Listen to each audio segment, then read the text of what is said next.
everybody, this is Carmen Signovi, and welcome to the three biggest mistakes new travel creators make and how to avoid them.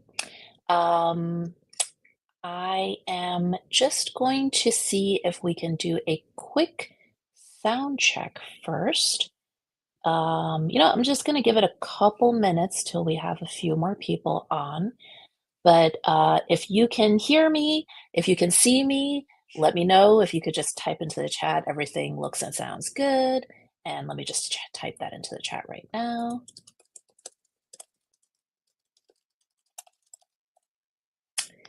Okay, just to do a quick tech check. So you should see the main screen is the slide, and then you should see me small in a corner. So if you can just let me know if everything looks fine and sounds fine, that'd be great. Okay, got confirmation. Excellent. I am going to give you a little overview of what we're covering today. But in the meantime, I would love if you all could introduce yourself in the chat. So let us know your social media handle, if you're already creating content, where you're watching this from, and maybe what kind of travel you especially like or that you cover in your content. That would be great. Okay, so in today's class, we are going to cover the three biggest mistakes that new travel creators make and how to avoid them. For each of these mistakes, I'm going to share with you one actionable tip that you can use right away. And then I'm also going to share with you a resource that you can use to continue your learning. So if you've enjoyed the three videos in this online workshop that I've done, if you enjoy tonight's class, and you want to continue learning from me afterwards, you can do that through your first 10,000 followers. So this is an online course that I created specifically for travel creators, and I am actually reopening enrollment tonight. So if you are interested in this course, you are going to learn how to create new or optimize existing social media content, or social media accounts rather. You will learn how to develop appealing travel content, and you're also going to learn how to grow an engaged, high quality audience. So, I have a special bonus for those of you who are live on the call tonight, which is that the first five people to enroll will get a complimentary one on one strategy consultation with me, which is a $497 value. So, if you already know that you want to keep learning with me, this is perfect for you. I have the enrollment link in the description, and it's also pinned in the chat box. So, if you want to go ahead and do that, get yourself enrolled, snag one of those five spots, and then come back and rejoin us as we cover the material in this class. You can go ahead and do that. So I'll be telling you a little bit more about the course at the end of today's class. And also just know that there will be plenty of time for Q&A. So if you do have any questions, for me specifically, if you don't mind saving those to the end. In the meantime, please feel free to chat it up with each other. That is totally fine. I love seeing the interaction in the chat. People end up making friends and connections and all of that. So feel free to drop your social media handle, tell us what kind of content you make, where you're based, anything that you want to share. That's exactly what the chat box is for.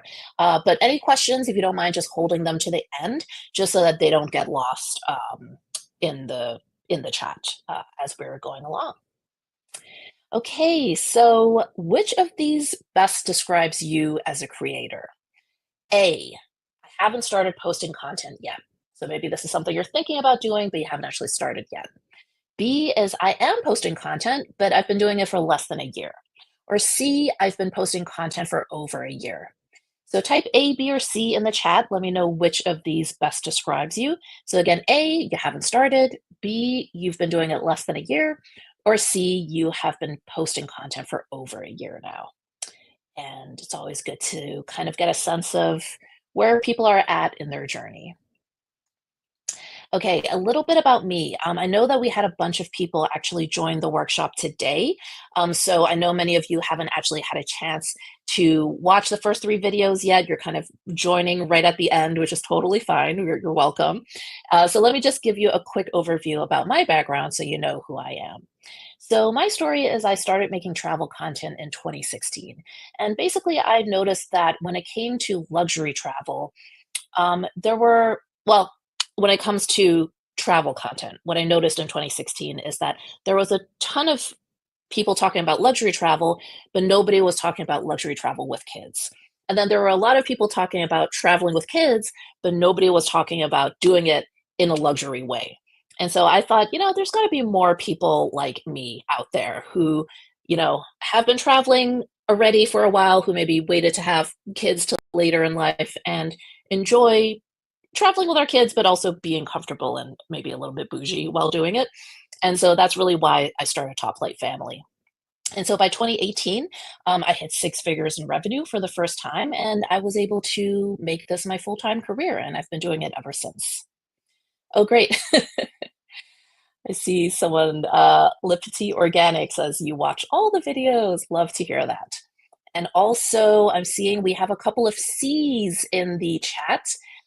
We have Peachy Keens has been doing content for over a year, and Parkside with Brian and TJ also over a year. So that's awesome. So just in the last 12 months, some of the travel partnerships I've done include partnerships with Hawaiian Airlines, Ritz-Carlton, Mandarin Oriental, and Disney Cruise Line. And in the last 12 months, I've also done brand deals with brands like Capital One, Uber, and Lego.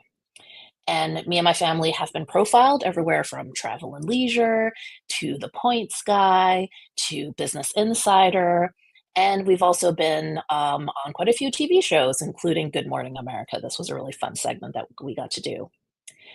All right, if you're still with me, type Keanu.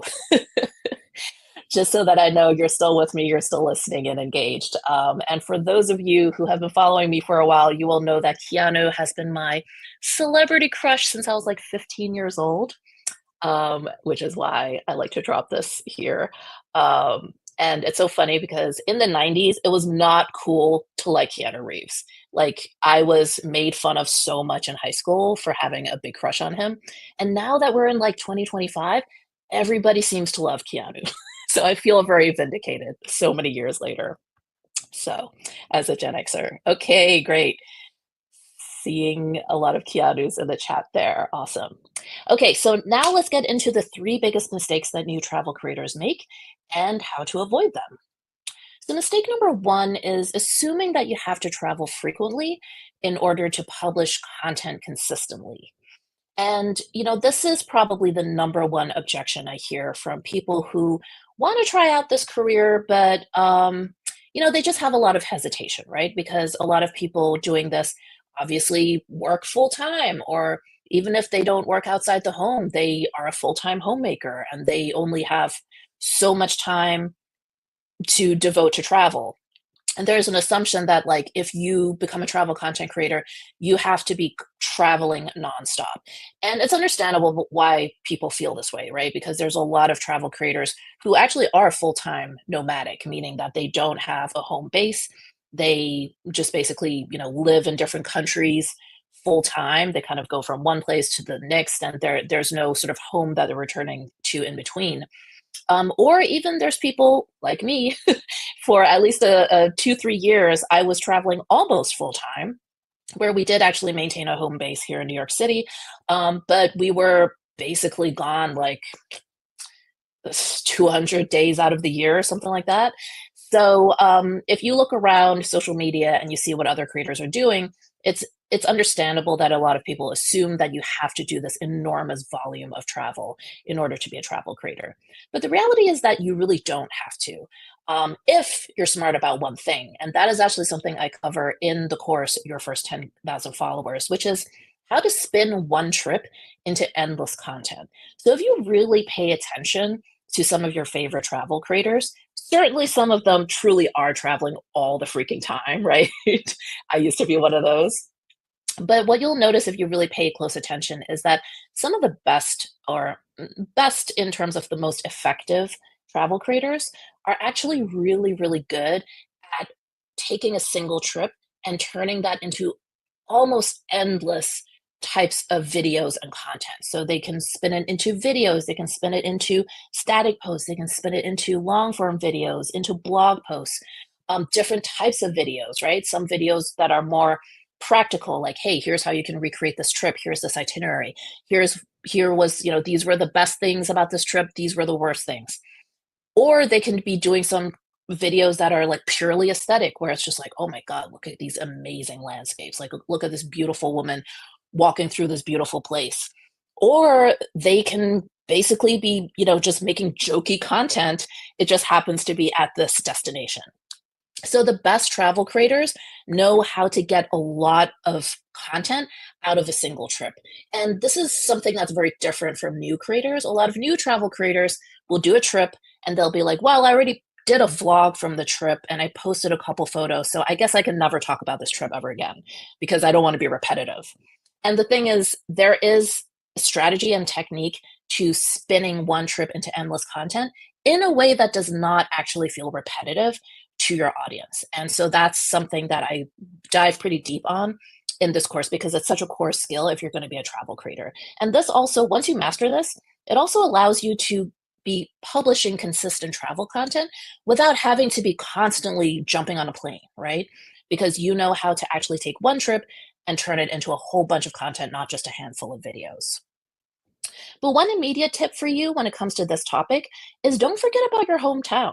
A lot of us, because we love travel, we think of travel content as something that we create when we're somewhere else, right? Because to us, traveling means we're not home, we went somewhere. But don't forget that your hometown is you creating content about where you live is travel content to people who are not from there. And so, what I mean by this, just as an example, I live in New York City, but for years, people who followed me had no idea that I lived in New York because I was always so focused on making content about all the places we were traveling to that it didn't occur to me that, oh, I should make some videos about New York because I happen to be lucky enough to live in a literal bucket list destination for many people in the world, but I never talk about it, right? And so that's something that I kind of neglected for many years, and now I'm doing more of it. I definitely can do a lot more when it comes to New York content. Um, but it's very common to fall into that trap if you're a travel creator. You forget that, like, oh, where I live is actually of interest to other people. Now, watching this, you may think, okay, well, Carmen, we don't all live in New York City. We're not all that lucky to live in a bucket list destination. So, what happens if you live in like a small town, in like a suburb, or maybe even a rural small town? There's probably not that many people like clamoring to visit your literal hometown, right? And I understand that. And I'm not trying to argue that you need to make content about your tiny little suburban hometown that no one's heard of. But I want you to think a little bit more creatively about what's around you, what is nearby, right? Because most people who, even if you live in a small town, you are probably living close to a city. There's probably a city that is an hour's away, maybe 3, 4 hours away from you. And that city, I can guarantee you, there are people online searching right now for tips on what to do in that city because they have a trip that they're going to there. And even if you live near a city that is not particularly glamorous, um, people have to travel for all kinds of reasons, right? Think about all of the reasons that people travel. It's not always just for vacation. Sometimes it's a work trip, but then you want to, try and tack on a weekend there and do a little sightseeing. Maybe people have to travel to attend a wedding, see relatives. Sometimes there's medical travel where you have to travel somewhere because you have someone who's like getting an operation done. But while you're there, maybe you want to know, well, what are some places that are at least like decent places to eat or that are worth seeing while we're out here that can kind of lift our spirits. So there's all kinds of reasons that people could be searching for travel content about the area you're in. So even if you don't live close to a big city, chances are you live close to a theme park. There might be a water park where you are, even an outlet mall. You'd be amazed by people who really travel to do shopping. There could be a lake near you that maybe is like a popular summer destination. Maybe there's a mountain near you where people like to go hiking or mountain biking in the summer and they go skiing in the winter or snowboarding, right? So really think about, well, what is in my immediate area that I could actually make content about? And and another thing that's I think is really important to remember is that travelers really seek out content from locals. Like, it's all fine for me as a travel creator to jet into your area, give my first impressions, and maybe, I make a couple snappy videos. But my knowledge of that area is never going to match your knowledge, right? Because you're a local, you know the place inside out. And so don't forget that people really seek out that perspective. So don't forget about your hometown because that's really important. So let me know in the comments, in the chat, let me know if do you make any content about your hometown? Or is this something that you're planning to do? Is this something you've never thought about before? Kind of curious to see what your thoughts are with that. Let me just grab a drink of water while you guys do that.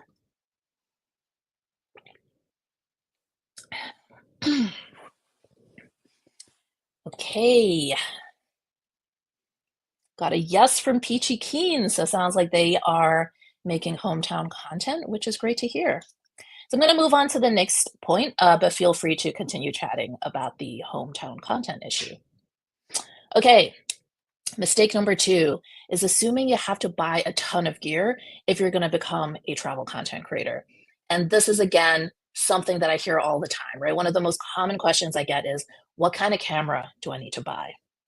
And and it always kind of makes me laugh because my answer every single time is don't buy anything, just start making content with whatever you already own. Most of us these days own a smartphone with a camera.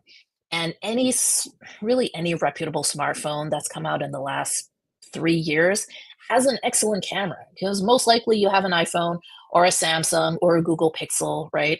And even if you have like one of the lesser known Android phones, a lot of them have really good cameras now. And so you do not have to rush to buy a ton of new gear.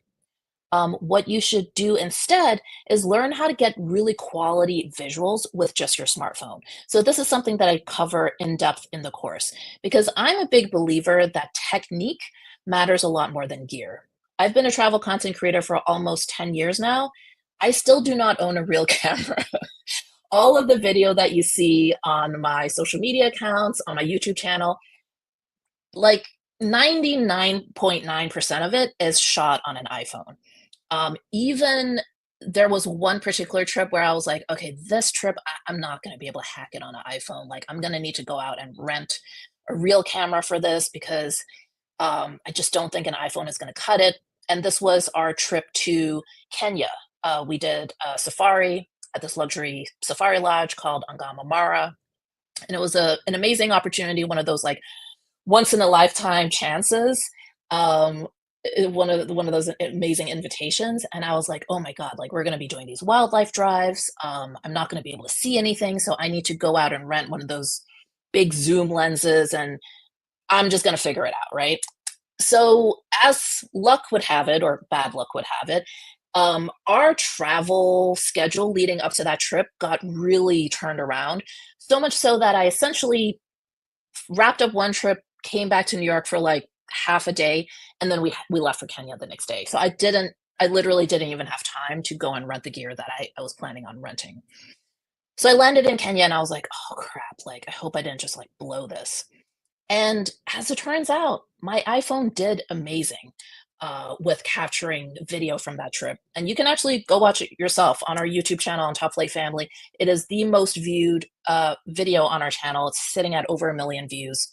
And the whole thing I shot on an iPhone. And people are always blown away because there's so many comments on that video that are like, oh my God, what kind of camera did you use? And my answer is like, no, I shot the whole thing on my phone. So you would be amazed by what you can actually accomplish with just a smartphone if you know the right technique. And one thing to keep in mind is that if you take someone who is good at taking photos, who's a photographer or a videographer and who's accomplished and has skill in that regard, if you hand them a super cheap camera, like a disposable camera, like the kind you get at a wedding, right? You hand a professional photographer that camera, they are going to produce beautiful images. Why? Because they understand composition, they understand technique, they understand how to use light, right? So they know how to create a great image, even with really low quality gear. Conversely, if you take someone who has no background in photography or videography and you give them the most expensive camera in the world, what are you going to get? Garbage, right? Because that person, just because they have a higher quality camera, doesn't mean that they know what to do with it. And so it's really goes the same way when it comes to gear. You're much better off maximizing the quality that you can get out of the gear you already have. Only when you have absolutely maxed out what you can do with what you have, then absolutely feel free to upgrade. But until then, there's really no point in buying a more expensive camera if you haven't mastered any techniques, because you'll still have bad photos and bad videos. You'll just have spent more money to make them. So that is one thing I always love to preach. Now, one immediate tip that you can use to immediately upgrade the content that you're capturing is to use the grid feature on your smartphone. Now, a lot of you probably already know about this, but I'm always amazed by how many people are not aware that this is an option. So please forgive the extremely old iPhone shot here. But basically, you see how in the viewfinder you have this grid? Pretty much every smartphone will have this option. If you go into your settings, you go into camera settings, there should be an option to turn on or off the grid. Make sure you always have it on. This is on 24/7 on my phone. And this is actually going to help immediately with your composition when it comes to both photos and videos. And there's so many different sort of laws and rules that you can really dive deep into when it comes to photo composition. But one of the most important rules is the rule of thirds. And if you can master just this rule of thirds, your content, I can promise you, is immediately going to look better. So the rule of thirds basically says that whatever is the main object of interest in your image, ideally you want to situate it on one of these lines. So either the vertical lines going down or the horizontal lines going across. So as you can see in this photo, the couple is more or less aligned on that first vertical line, right? Now, to take it one step further, the thing that you want to draw the most attention to, it's even better if you put that in the intersection between the vertical and the horizontal lines. So we can see that the couple as a whole is the object in this photo, but what part of the couple are we specifically supposed to be looking at? It's not their feet, right? It's not their hands. It's their faces, the faces that are in a kiss. And so if you notice, their faces are placed almost directly at that intersection between the vertical and the horizontal line. And that is not an accident. That is something that the photographer definitely did on purpose because they are using the rule of thirds. And so just implementing this one rule is going to bring so much more just visual, I don't know, it's just going to make your images so much more visually pleasing right off the bat. So this is something that I always encourage creators to do right away. And another way that you can use the rule of thirds is when it comes to shooting landscapes. So yes, there's a couple in this photo, but disregard them. We're looking at the actual landscape, right? So you see we've got this kind of rocky terrain at the bottom, and then we've got this beautiful wide sky. Now notice where the horizon line is. The horizon line is almost exactly in line with that bottom horizontal line. And this basically structures the photo so that we have 2/3 of the photo is dedicated to sky, and then the bottom third is dedicated to land. And this just gives a very pleasing, just a very pleasing composition. It gives us a feeling of width and breadth and levity, right? Because we feel like, oh, there's so much sky. And so that's another great way to use that horizontal line is to use that as the horizon line. Okay, are you all using the grid feature on your phone or on your camera? Let me know. Obviously, I think if you are shooting on a regular, a real camera, um, I'm guessing the grid function is probably already in the viewfinder, maybe by default. But for those of you who do make content on your smartphone, do you have your grid turned on? Yes or no? Let me know in the chat. Well, I take another sip of water.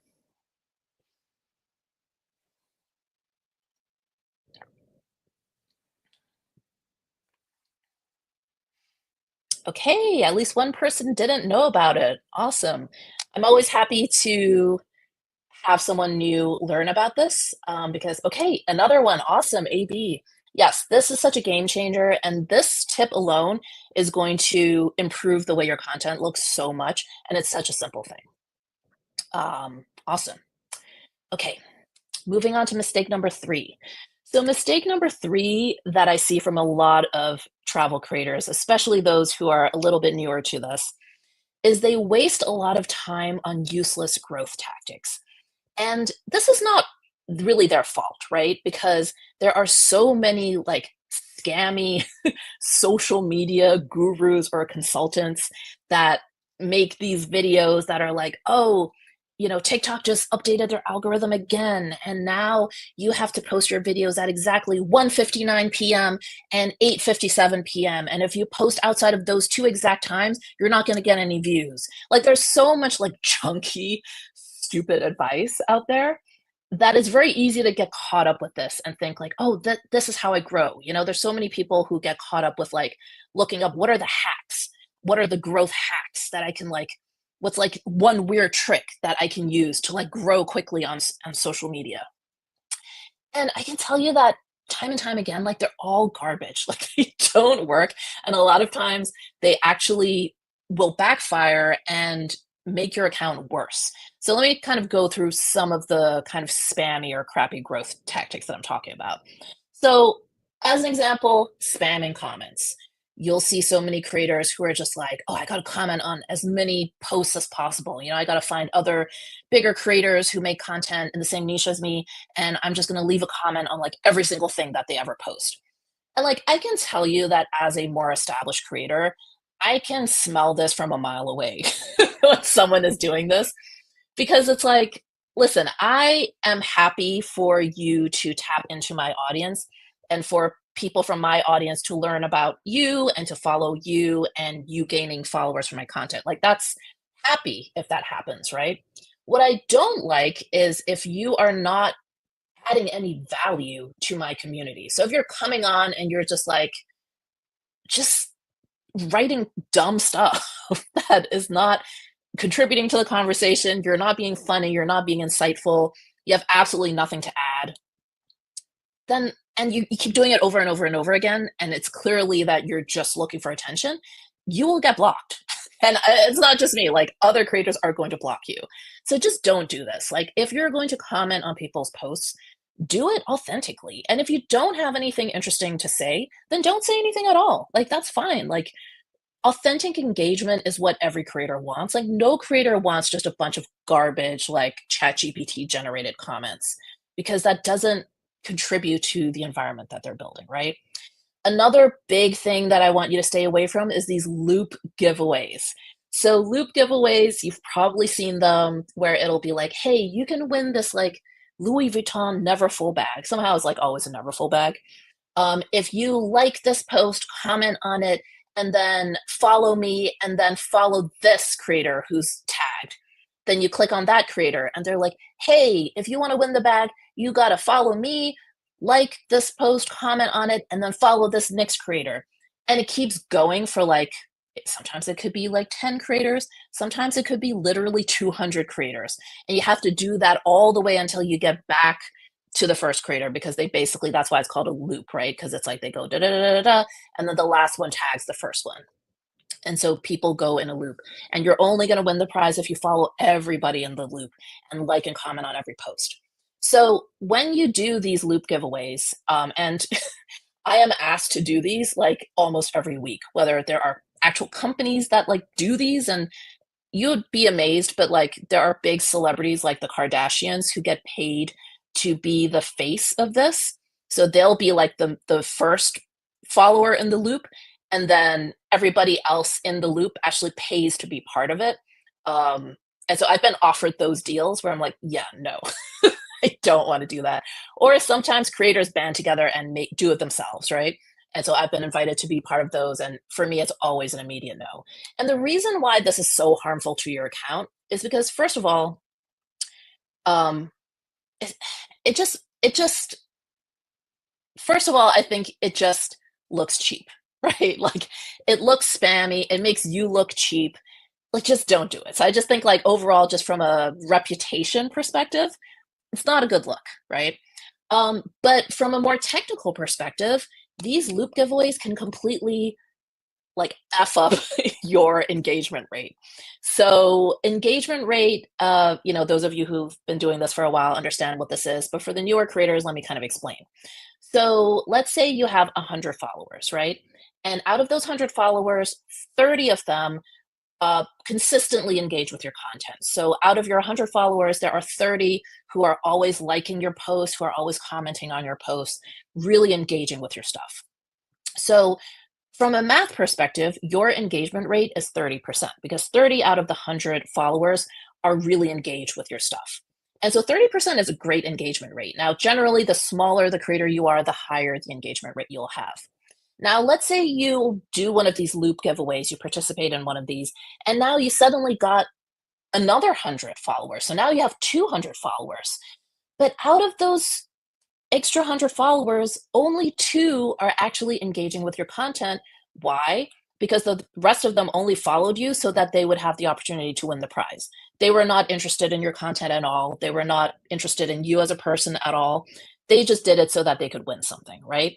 So out of those new 100 people, you only have two new people engaging in your content. So now instead of 30 people engaging with your content, now you have 32 people.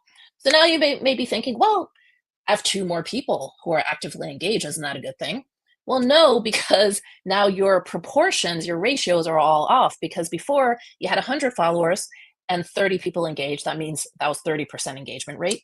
Now you have 200 people following you, but only 32% of them are engaged, which means that your engagement rate dropped to, I think it's about 16%.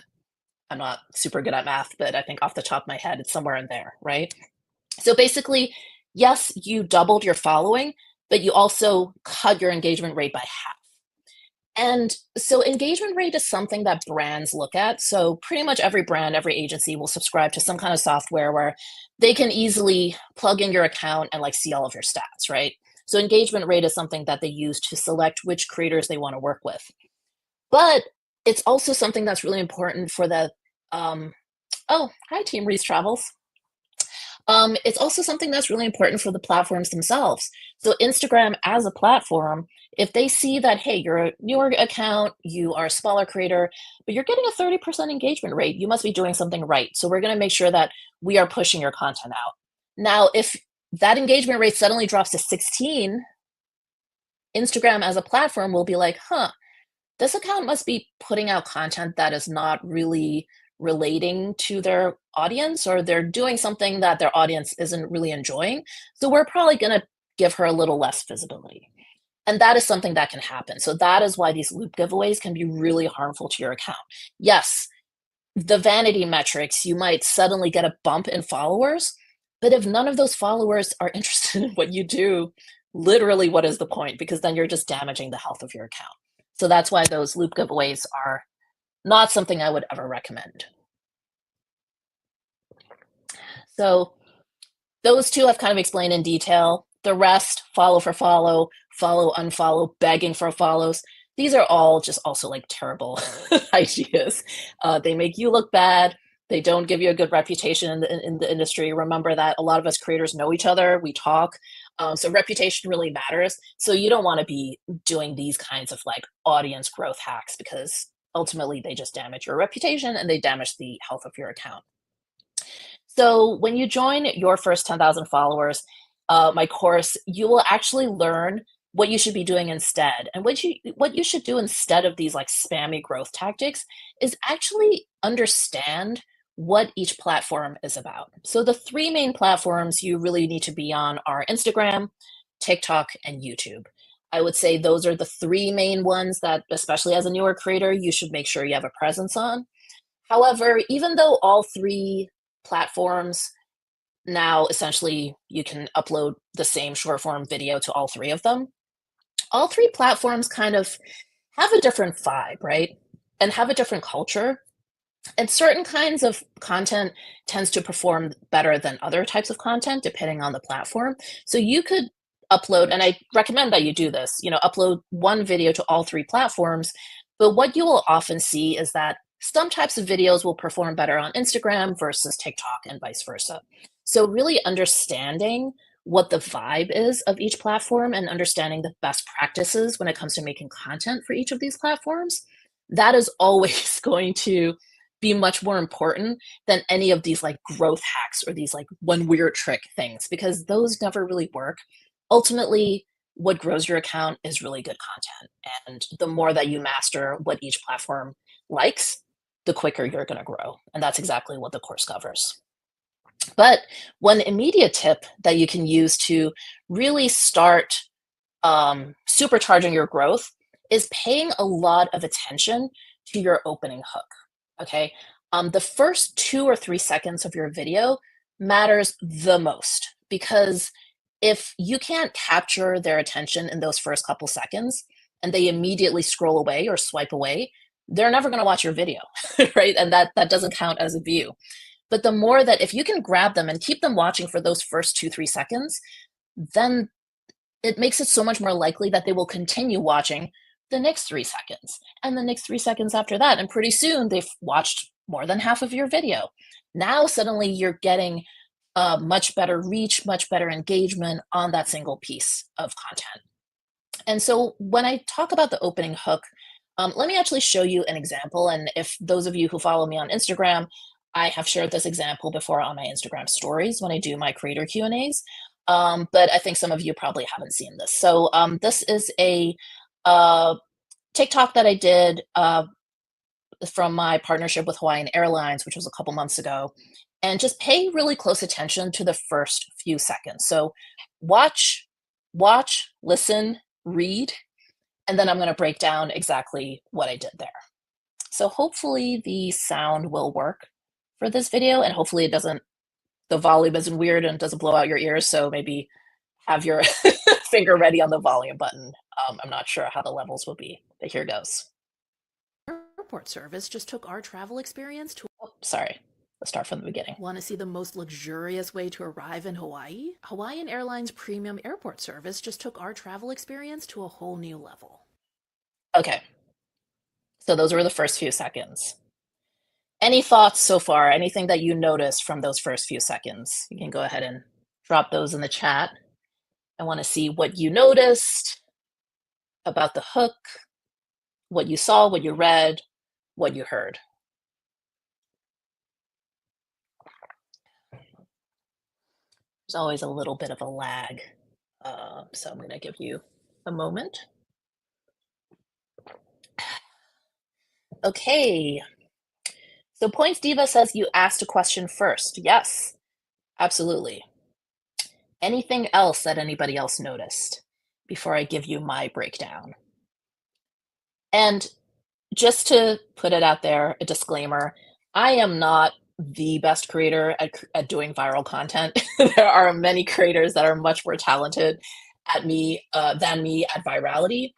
However, even if that is not sort of my main expertise, I, as a creator, always put a lot of thought into those first few seconds because they really do make or break your video in terms of performance.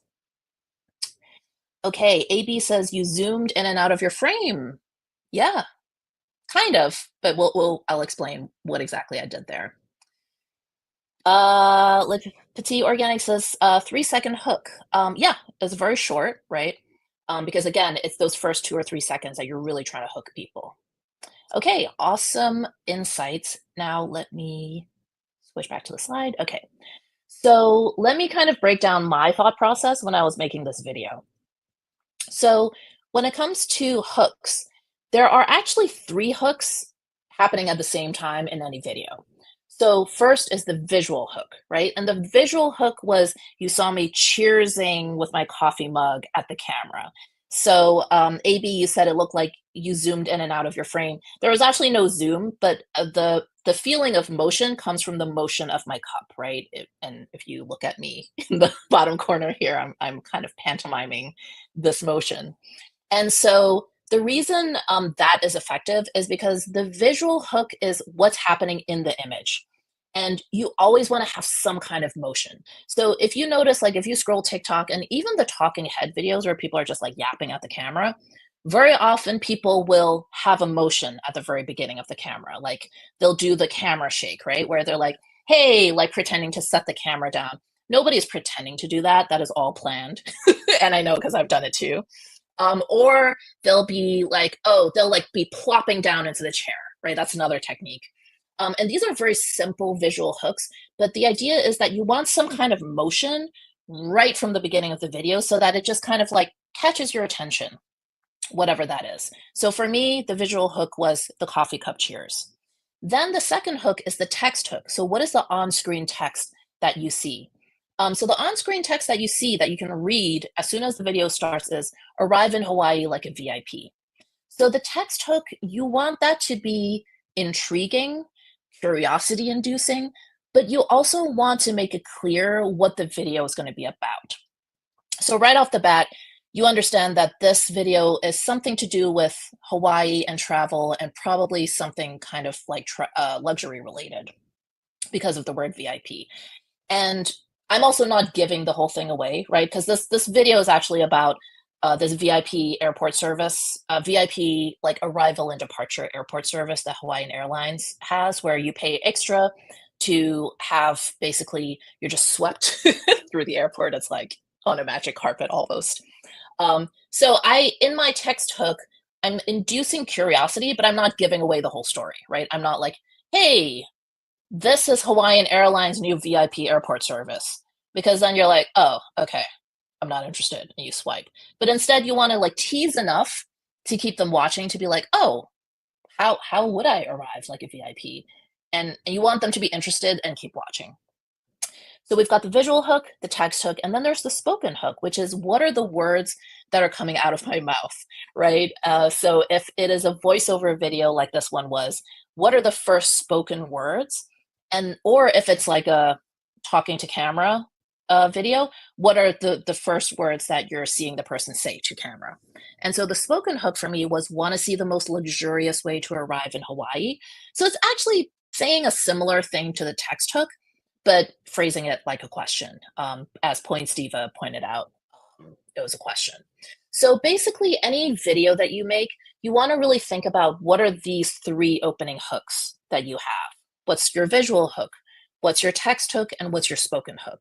Now, when it comes to visual hook, another really important kind of principle to keep in mind is put your best shots in the beginning of the video. I have worked with so many creators who will send me their videos to review, and it'll open kind of flat, like it's sort of like, there's some imagery from their trip, and it's fine. Like it doesn't look bad, but it's like nothing very attention grabbing. And then right at the end of the video, they have this gorgeous shot, either a gorgeous shot or something that's like, ooh, so intriguing. But 99% of viewers will never see it because it's at the end of the video, right? So you always want to like front load. So you don't want to like do the thing where you start like okay and then you increase like the quality of the content as the video goes on. You want to front load all your best stuff in the beginning. And even if you need to do a little teaser of like, hey, like maybe there's some really intriguing thing, like I don't know, you pulling out some kind of weird animal out of a lake or something, right? Where it's like, so I was on this trip and then so this happened. And so immediately people are like, whoa, what is that? And then maybe, that's another technique where it's like, you don't get to explaining it until the end of the story time, but you still opened with that shot that was really intriguing. So really pay attention to the first 2 or 3 seconds because that really makes or breaks your video. All right, another water break. Tell me in the chat, is this something you guys are already doing? Are you already paying attention to the opening hooks of your videos? And if so, have you been thinking about all three hooks that I described here, the visual hook, the text hook, and the spoken hook? Or have you just been thinking of it in more of a general way, like, oh, I should make sure that the beginning of the video is interesting? Let me know your process and if you learned anything new from this part.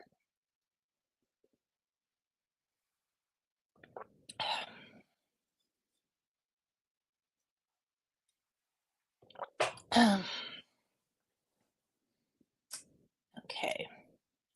All right, and if you're still with me, just type the word hook to let me know that you are still paying attention, you are still engaged with this live stream.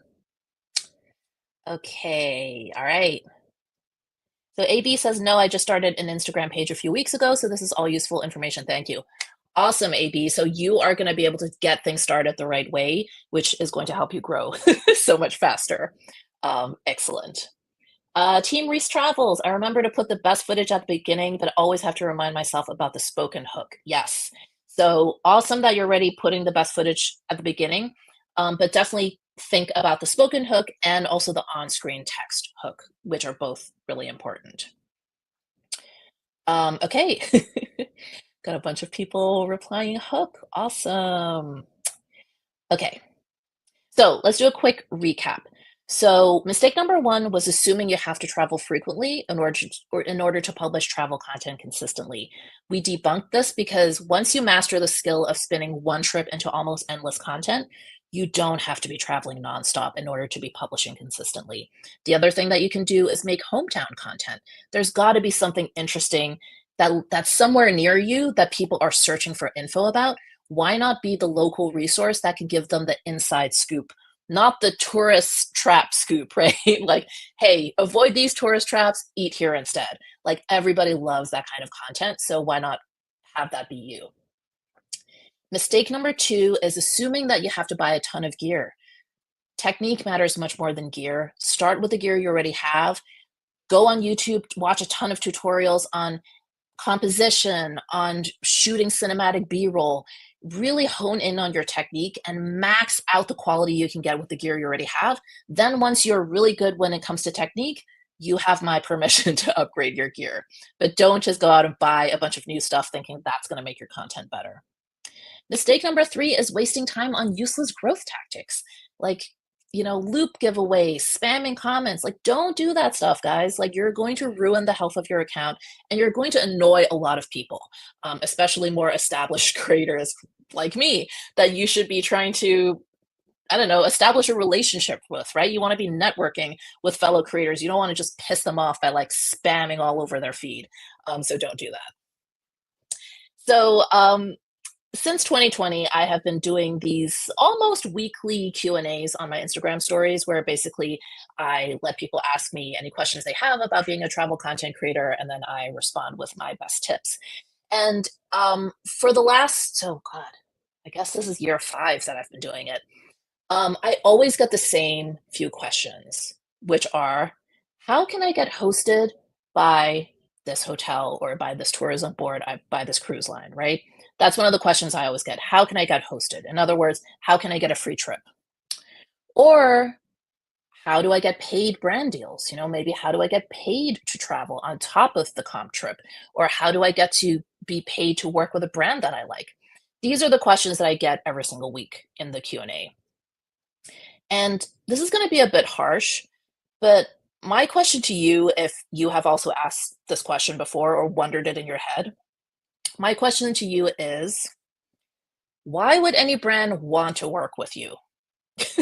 And before you flame me, let me explain what I mean. So every single week, like I said, I get these questions, right? And very often I will click onto the Instagram profile of the person asking me, hey, how can I get hosted by so and so? How can I get paid to do a brand deal with so and so? I'll click over to their account, and you would be amazed by how many times this person doesn't even have a public account. It's a private account. They're not even a creator yet.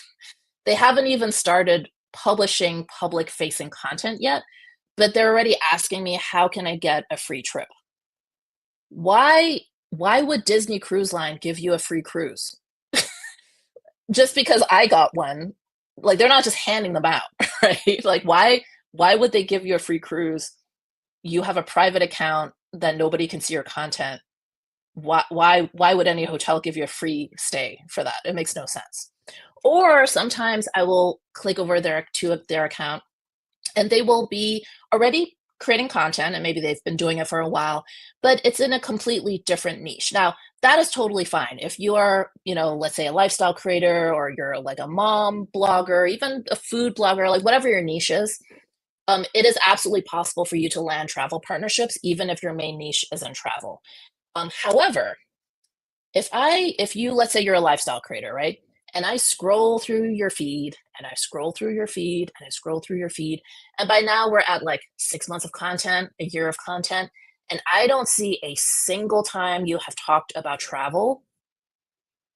Why would any hotel want to work with you? Why would any cruise line want to host you? You've never talked about travel, right? So it's valuable for travel brands to work with non-travel creators.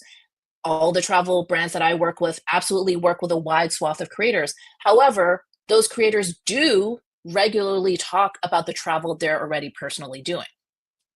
Another example, Sometimes I'll get asked these questions and I click over to the account and it is a travel creator, right? They're already creating content.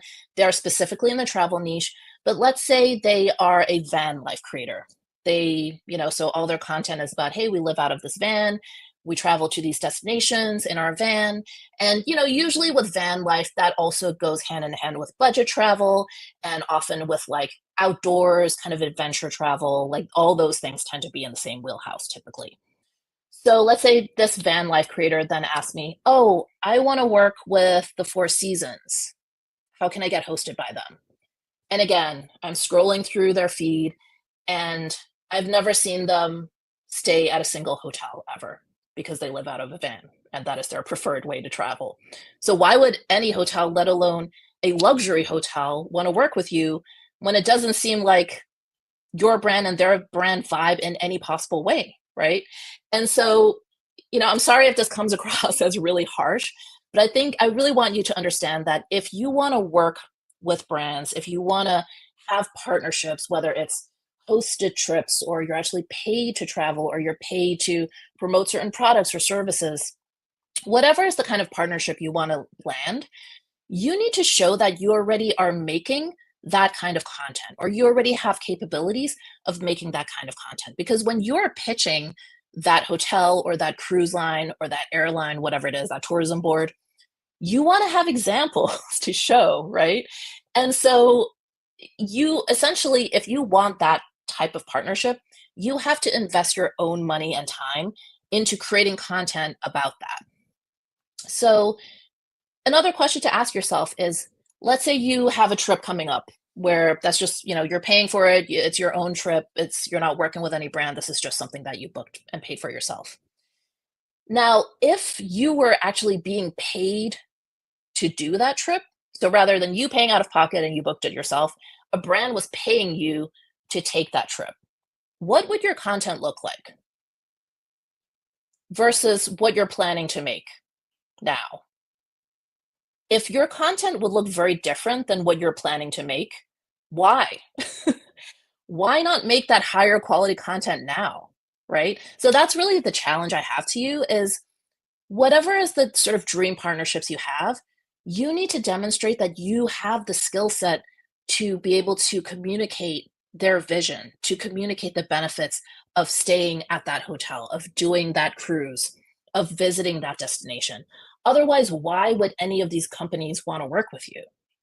And also, if you are already doing your own travel content, you're already doing trips of your own, then maybe you're kind of like, yeah, I'm going to Chicago for the weekend, but I'm probably just going to do like one vlog and maybe a room tour of my hotel, and that's it. Like, I'm just going to half ass it. Why would you half ass it? Why not make the content at the same quality as you would if you were getting paid to make that content?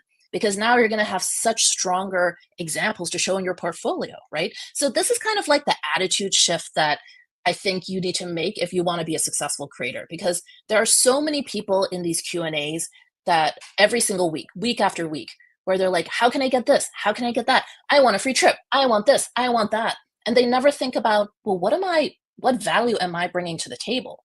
Because companies don't give out free trips just to be nice. Like Disney Cruise Line isn't inviting me on the Disney Treasure just because they're like, oh, Carmen's cool. Let's invite her. No, they know that they're going to get value out of it because they know that I'm going to make content. It's going to be of a certain quality and it's going to have a certain amount of reach, right?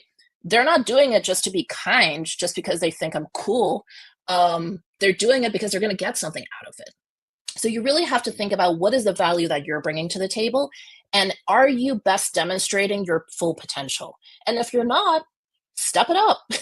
Step up the content you're already making from your own trips, because that's going to actually help you be successful.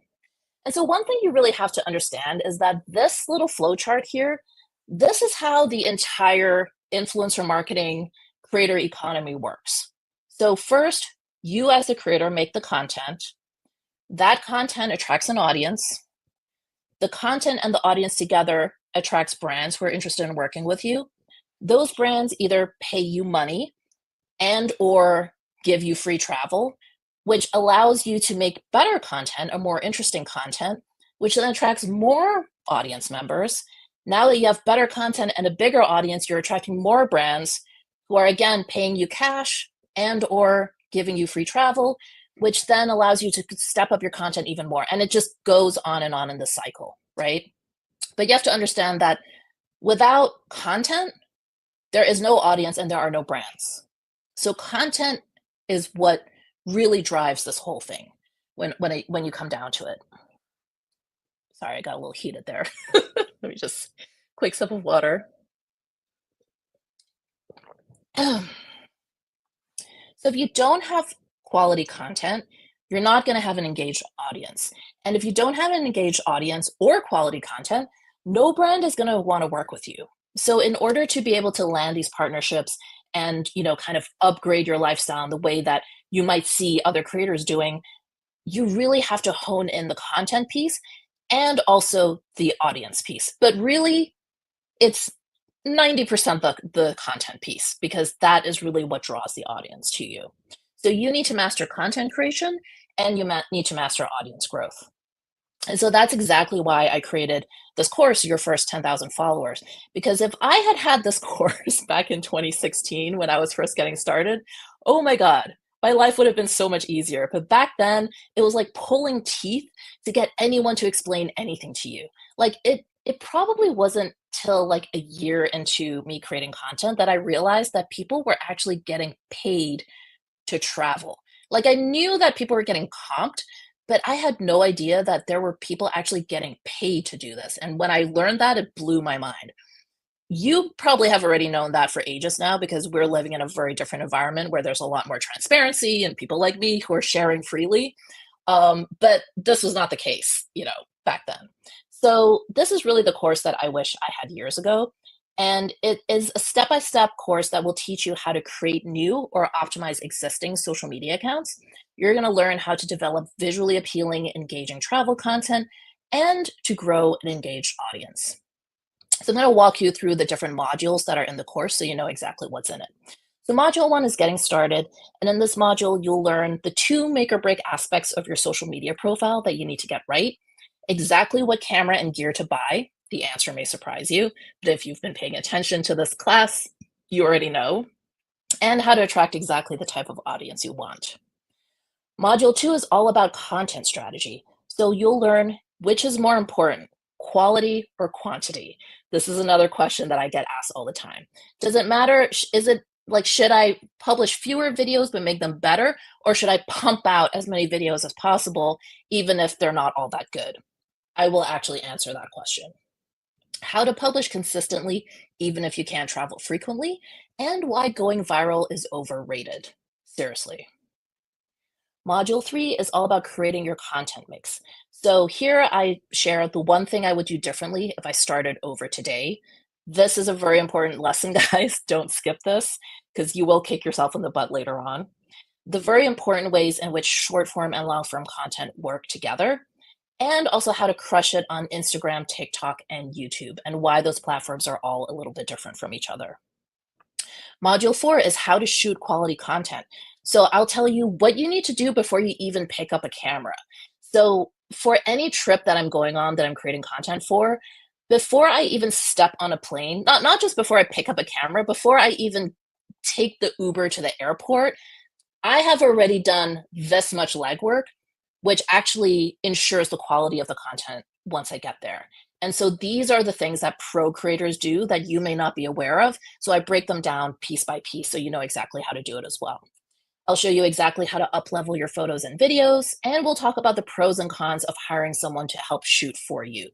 I have definitely hired photographers at a lot of destinations. Occasionally for bigger projects, I'll also hire videographers, even though 99% of the video I just shoot myself on a smartphone. So we'll talk about the pros and cons of hiring someone and kind of when it's worth it and when it's not. Module 5 is all about how to grow an audience. So you'll learn what the number 1 hack for audience growth is. Hint, it is not loop giveaways. Don't do those. We'll talk about the often used audience growth tactics that you should stay away from. We talked about a few of them today, but there's more. And we'll talk about what actually does work to grow your audience. So let me be clear on what is and is not covered in this course. So, what is covered in your first 10,000 followers is which social media platforms you should focus on and why. We'll talk about what kind of camera gear you need to get started. We'll talk about how to create travel content consistently, even if you can't travel frequently.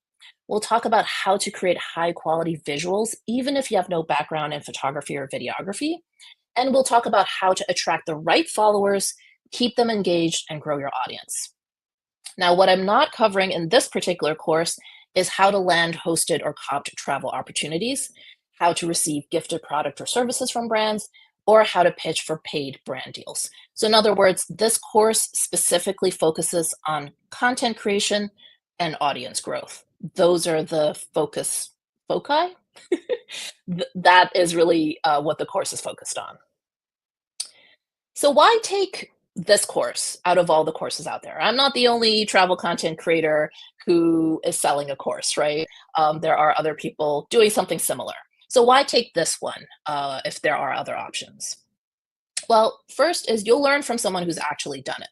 Unfortunately, there are a lot of people who are selling courses who haven't actually done the thing. They make all of their money from selling courses.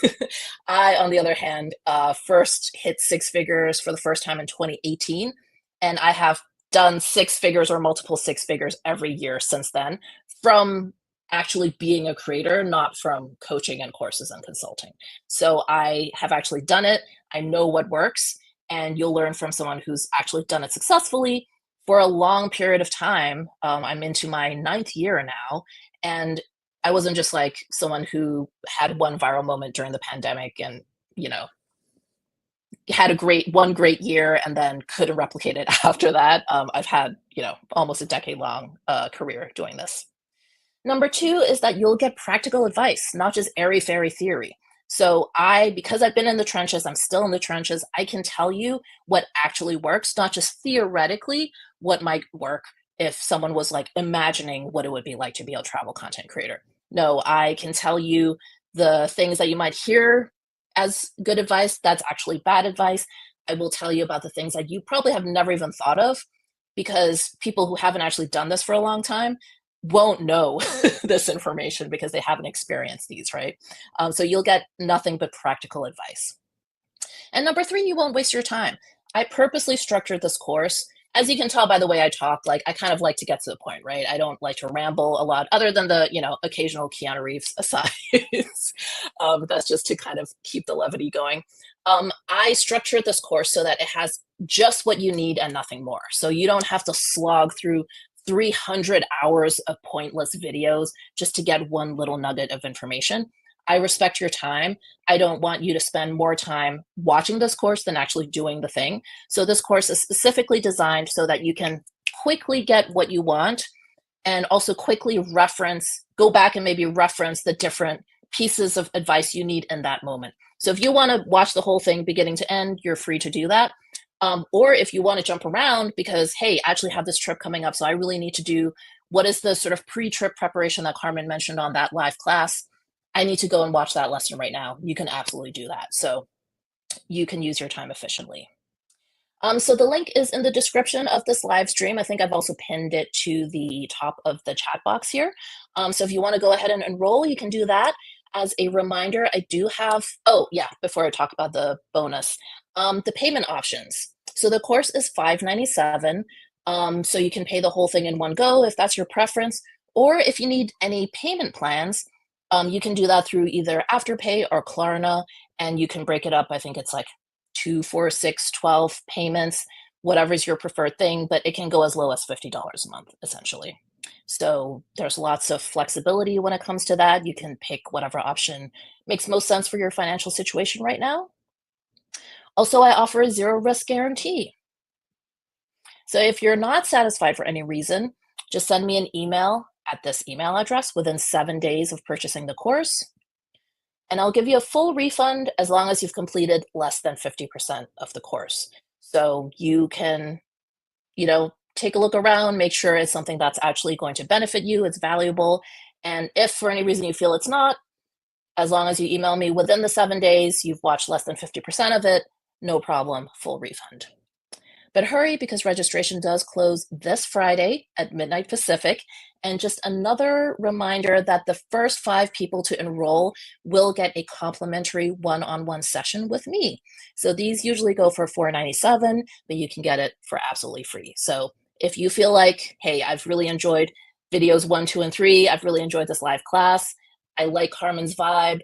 If you want to keep learning with me, enroll and you can actually get a one-on-one session with me where we can go over whatever you're struggling with, right? Maybe it's I can give you an audit of your Instagram account. Maybe you're working on a couple of videos right now and you want to send those to me to get my feedback on how you can improve them before you publish them. Maybe you want to send me a pitch that you're planning to pitch a hotel for a comp stay and you want to get my feedback on how you can make the email pitch a little bit better. Maybe you have a media kit and you want me to give you some feedback on that. However you want to use that time, that we can do whatever is most useful to you, but it's a great opportunity to really get that completely customized advice from me one-on-one. So that is for the first 5 people who enroll. Okay, Q&A time. So go ahead and thank you for saving your questions, and feel free to drop those in the chat box right now. And it is 10:06 now. I'm happy to stay on till like 10:30 for the Q&A. So feel free to drop those. And oh my God, my face is so red, you guys. I always get so excited when I do these calls. So it's like I get warmer and warmer as the call goes on.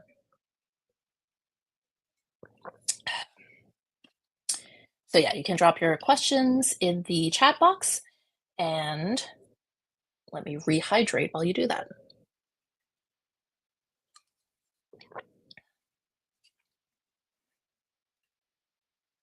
Okay, Team Reese Travel says, just that quick, I forgot the on-screen hook. I forget that often. Yeah. I think it's easy to think about the visual hook or the spoken hook, but the on-screen text hook is a third kind of hook. So you really need to think about all three when you are putting together your videos because it really does make a big difference. Okay, my my content on TikTok is doing so much better than on IG. What can I do differently? Um, you know what? Like, sometimes that's just how it is. Like, I wish I had a more, useful or scientific answer for you, but that is sometimes just what happens. Like, some platforms tend to grow faster than others.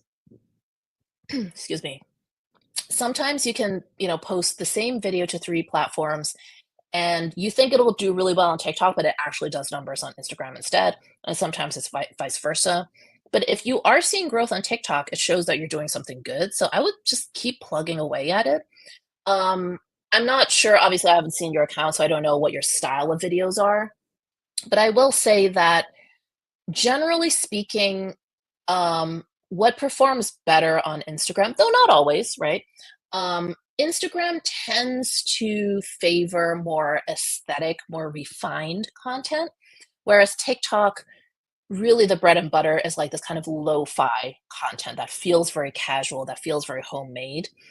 But that's not always the case, right? There are certainly a lot of very polished videos that do very well on TikTok, and there are also a lot of very unpolished or lo-fi videos that do really well on Instagram. So, yeah, in the course, I do kind of get into what are the specific characteristics of each platform and how they differ from each other. Um, and so it's good to have an understanding of that. But also, ultimately, it's unpredictable. And sometimes growth begets growth, right? Like if you're already kind of on a roll, then sometimes one platform is just going to grow faster. And one thing also to keep in mind when it comes to growing as a creator is that growth is almost never linear. Like it's never like, if you look at like growth charts, it's never like this steady 45-degree line. Really, with most creators, it'll be like flat, flat, flat, flat. And then there's, whoa, this one video did really well. And then that lifted the whole account up, but then it plateaus out. And then, whoa, then there's this other video 6 months later that does really well, but then it plateaus. Like that's really more of the pattern. So yeah, but if your TikTok is doing well, that's not a bad thing. Okay, Points Diva says, a tourism board asks for a proposal. How long do you wait to follow back up? I would say, I don't know, a week. Like it's really up to you. Also obviously depends on the context. Like if you are discussing something with a specific timeline, let's say, you're talking about a trip next month, then obviously I think you can be a little more aggressive with your follow-up because you have to make plans and block out that time so other clients can't use it, etc. But yeah, I would say a week is fine. But if you want to, make it like 4 or 5 business days, I think that's absolutely acceptable. Any other questions?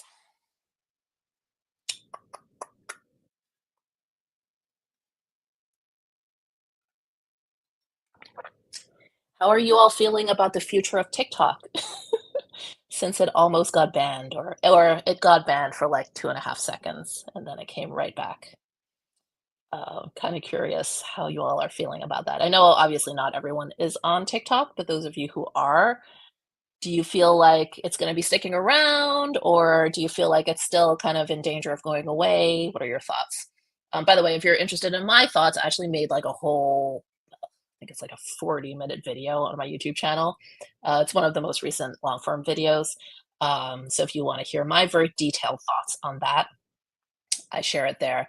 But basically, I actually made that video when we all thought that TikTok was getting banned for real. And one thing I noticed is that, in that like week leading up to the ban, all these creators were like, "Oh my God, like TikTok is like has always been this bastion of free speech, it's the bastion of democracy, blah blah blah." Blah." And I was just kind of like, "Really?" Like I feel like there's a good amount of revisionist history happening here. So in my video, if you're interested, I kind of break down all the ways in which that is hasn't been true. And it's really funny because then when TikTok came back, I feel like my points were even more valid because now it's pretty clear that there's like a good amount of censorship happening on that platform, and you're not really hearing those same creators who are calling TikTok the bastion of free speech. Yeah, a lot of them are like backtracking, I think. What if you're shy to be on camera and talk on your videos? Um, so I don't know, a few thoughts. Like, there are definitely different formats that you can use, right? That different creators use. So there are some accounts where creators don't talk at all. Like, I'm thinking, for example, of this one particular account that I follow, where all of her content is just purely aesthetic. So it's like, I don't think yeah, I don't think I've ever heard her speak in a video because I believe this creator that I'm thinking of is French, but I've never actually heard her voice. So she will only do like aesthetic sort of, walking in the center of a beautiful place with a tracking shot, like those kind of videos. Or if there is any, or if there are any words, only on screen text, right? So it's like if there is a little bit more of an informational bent, then it'll only appear on screen. So certainly if you're super shy about that, you could do that. The downside, however, is that I would say the creators that have the most longevity are the creators who have built a personal connection with their audience. And the best way to build a personal connection is to actually talk to your audience like this. I frankly don't like a lot of my travel content is voiceover. I don't do as much like this, talking to the camera, but I'm actually planning to do more of it. So I think that if people don't hear your voice or you don't talk to the camera, you do miss out on a lot. So I would encourage you to like stretch yourself, right? Like even if your comfort zone is, you know, even if it's voiceovers, that's better than nothing. But I would say, if you do no speaking, let's say for like every 4 videos that have no speaking, add a fifth video where there is some speaking, whether it's direct to camera like this or a voiceover, because the more that you can build that personal connection, the more loyal your audience will be. Because there's different types of creators, and I think one of the things I've always struggled with as a creator, just to get a little vulnerable for a moment, is that my comfort zone is informational content, right? That like I am, even though I would never want to be a teacher, no offense. My mom was a teacher, that's why I feel that way. Like I've had enough insight to know that it's not for me. And also I taught piano all through high school and I hated it. So I know I'm like not good at being a teacher. However, weirdly, I feel like my personality has always been, I have that like teacher spirit in me. And so that's why like sharing information is my sweet spot, right? Like I feel very comfortable doing that. I feel like I'm really good at doing that. And so informational videos, informational content is like my forte. The problem with only doing informational content, though, is that you don't build as much of that personal connection. And also, if you do purely informational content, what can also happen is that people will only watch you while they're in that particular phase of needing that information. And once they are out of that life stage, they don't watch you anymore. And so a perfect example of this is, so I live in New York City, and I talked earlier in this class about how I probably should do more New York-based content. But one of the things I always struggle with that is that there are already a number of accounts and like Instagram accounts and YouTube channels that specialize in New York City content. And I don't wanna be one of those because I think the problem that those types of channels run into, especially like this a couple of YouTube channels I'm thinking of in particular, is that people will binge those videos when they're planning a trip to New York, but once they're done with that trip, they're not gonna continue watching those videos. So it becomes like a utility, right? It's utility content where once the utility is no longer needed, people are not going to continue to watch. Now, obviously, every creator will have a small core of like diehard fans where even if they are not planning a trip to New York, I'm sure all these creators have a core audience that will like watch everything. But for the most part, people are watching them for that specific utility. And so I feel like we kind of fell into this a little bit when we did our 21 Resorts in 2021 series, because a lot of those were very information packed reviews of resorts. And while that was all obviously very useful, and I'm really proud of that work, what I got better at as that series went along, and you can actually watch it beginning to end and you can kind of see what I mean, is that at the beginning it was like just the facts, ma'am. Like, hey, this is everything you need to know about this resort. Towards the end, we were still doing that, but I think we were doing a much better job of also incorporating a little bit more of our personalities. So you would see a little bit more about, more vloggy bits, like just a little bit more personal. And I think that really helped us grow. And I think that helped bring that longevity where audience members were like drawn to our content beyond just, hey, I'm researching a trip to Moon Palace, Jamaica. I came across this great video from Top Flight Family, it was super useful.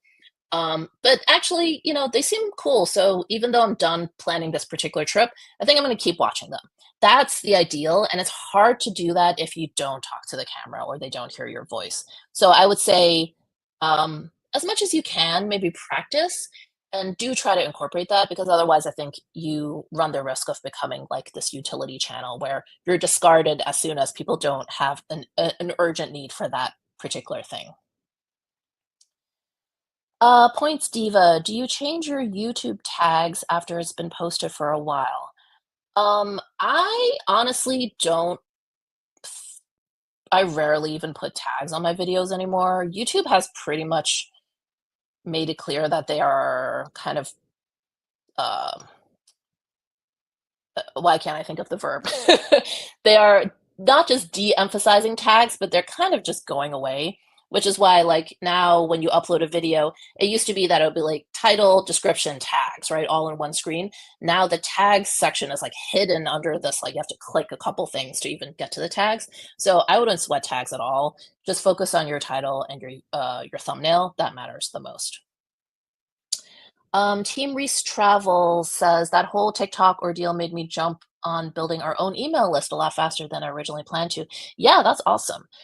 Definitely, the more that you can have different platforms, right, different ways to engage with your audience, I think the better. And email is a terrific one. Now, I will say that I feel like one th- one critique I think you often hear people make towards social media influencers uh, and particularly from people who are like bloggers or do other kinds of things like one critique that you'll often hear is they're like, oh, if you're just building your audience on Instagram or TikTok or YouTube, you're doing it on rented land. Like you really need to like have something that you truly own, like an email list, like a website or a blog. And yes, in theory, that is true. However, in reality, even blogs and email lists are subject to algorithms, right? So just like all of our social media content is subject to algorithms, like it depends on the algorithm how many people actually see that video, right? It's really out of our control. We can do our best to make it the best possible video and work on the opening hook and this and that, but ultimately we have no control over what happens once we hit publish. I think bloggers have always felt like the things were different for them, that because they own, they literally own the hosted website, that it's different. They're not as subject to these algorithms, but they absolutely are. They're just subject to SEO algorithms, search engine algorithms. And, in the last year, Google has made all these crazy updates to their SEO algorithm, so much so that pretty much every blogger, like every travel blogger's traffic has dropped by like 97%. So literally overnight, like there's so many travel bloggers where it decimated their whole business model. And so these are the same people who are sort of smugly saying, well, you're building something on rented land. Like, bro, so are you. So are you. Like we all are. And even an email list, right? Emails, like how many people actually see your email is also subject to algorithms, because algorithms determine what ends up in someone's inbox versus what ends up filtered out, what ends up in spam. So ultimately, you don't have control over anything. And so I think sometimes whenever I hear that, I'm like, really? Like we're all in the same boat ultimately. But the more productive point is that that's why it's really important to diversify. That's why I always tell people, don't just post on Instagram, like, or don't just post on TikTok. If you're gonna make one short form video, you gotta upload it to all three places. And now it's easier than ever because now Instagram Reels and YouTube Shorts allow you to post videos up to 3 minutes long, short form videos. Before, YouTube Shorts was 60 seconds max, and Instagram Reels was 90 seconds max, which made it really hard because TikTok you can do up to 10 minutes. So as someone who cross posts on all three, I would always try to like make videos fit within 60 seconds as much as possible, which isn't always that optimized for depending on the kind of video you're making. But now you can do up to 3 minutes, so it's like easier than ever. So yeah, definitely diversify and don't put all your eggs in one basket. AB says, I have traveled a lot over the past 3 years. Should I just start posting that content even though there are past trips? Yeah, absolutely. Like your audience doesn't care whether that trip was 3 years ago or today. Like as long as things are not, you're not giving advice that is no longer relevant, right? Like for example, a lot of my content from the 21 Resorts series, a lot of it was focused on like COVID safety precautions. Today, I probably wouldn't remix a video that was all about COVID safety precautions at this particular resort because obviously all of that stuff has gone away now that the pandemic is officially over. However, I can still share other parts of that stay, right, which are not as time sensitive, like, hey, this is, these are the different restaurants, this is the food, this is what the room looks like, etc. So yeah, absolutely. Like you should absolutely use that content from those trips and remix and reuse as much as possible. When you first started out, how many brands did you pitch to in a week, a month? I don't know. And it definitely wasn't like that consistent where I was like, oh, every week I'm going to hit at least this many, or, it was more in bursts, I would say. But yeah, I can't really give you an exact number. I feel like in the beginning, um, when I was first getting started, I introduced myself to a lot of tourism boards, and I just like made a list. I just went down the list and kind of worked my way down. Um, Definitely back then, I did not have a lot of luck with tourism boards. I think, in the travel industry, I would say hotels are the most forward thinking. They're the most like always ahead of the curve when it comes to marketing. So hotels were some of the earliest to work with influencers. Tourism boards are dead last. They are like the dinosaurs of the industry. So even up to like a few years ago, um, and probably even today, like a lot of tourism boards are still like, oh no, we want to be in like print media, even though like nobody reads that shit anymore. So yeah, anyway. But no, I don't think I had like a specific quota, but the more the better. And I think in the beginning you really want to think about it as like just introducing yourself. Like, hey, this is me. This is what I do. And if there are opportunities down the line to work together, like please keep me in mind. And if you are, I don't know how new or not you are, but if you are newer, don't be afraid to position yourself that way. You don't have to pretend like you're this like veteran creator, right? You can be like, hey, um, I've I'm fairly new, so you may not, be familiar with my work, but I wanted to introduce myself. And of course, you're gonna get a lot of emails that go ignored. That's normal. And you may get a couple of like rude responses, especially from tourism boards. The rudest people I have heard back from have always been tourism board people. Everyone else has been like pretty chill. Um, but don't let that deter you because for every like rude response, there will be 5 or 10 people that are silently like saving your email in a folder and being like, oh, yeah, I like what I see. And even if they never respond to you, you may be added to a list for future consideration. So if you send out a lot of pitches and you get nothing but silence back, don't be discouraged because what I have often found throughout my years is that very often I will get inbound opportunities, and it'll be from a brand that maybe I reached out to someone at that brand like 6 months ago, a year ago, even 3 years ago. And even though the person emailing me is different, um, I can kind of tell that my name got circulated around. And I think that happens a lot where sometimes you might reach out to someone at a PR agency about one brand, you never hear back from them, but then someone from that PR agency reaches out to you with an inbound opportunity about a different client of theirs. And that often happens because your email got circulated around the team. And that particular brand that you reached out to wasn't the right fit or wasn't the right timing. But then this other opportunity was, and they reached out. So just really think of this process as like planting a lot of seeds. And those seeds will bloom even if it's not immediate. Okay, I think we have time for like one last question if anyone has one last one. Okay, here we go. Also, Team Reese Travels, you're welcome. Similar to not talking on video, how do you feel about a traveling family not showing their faces or themselves on the video? Um, yeah, I mean, I think it really is the same thing, which is it's a little bit harder to build that personal connection if you don't talk directly to the camera. Now, if you're willing to at least do voiceovers, that can help because then you can show your personality in your voiceovers, right? Um, but it's challenging. I think, and I think, when it comes to being a creator, you you do have to trade off some privacy. Like, let's be real. Like that is the trade off. You can't be a fully private individual and be a creator unless you're doing some really specific niche or unless like then it can come off as one of these like faceless YouTube channels, which are usually just some guy in his mom's basement like literally stealing footage from creators like me who actually went to those places and then just like throwing an AI voiceover on top of it.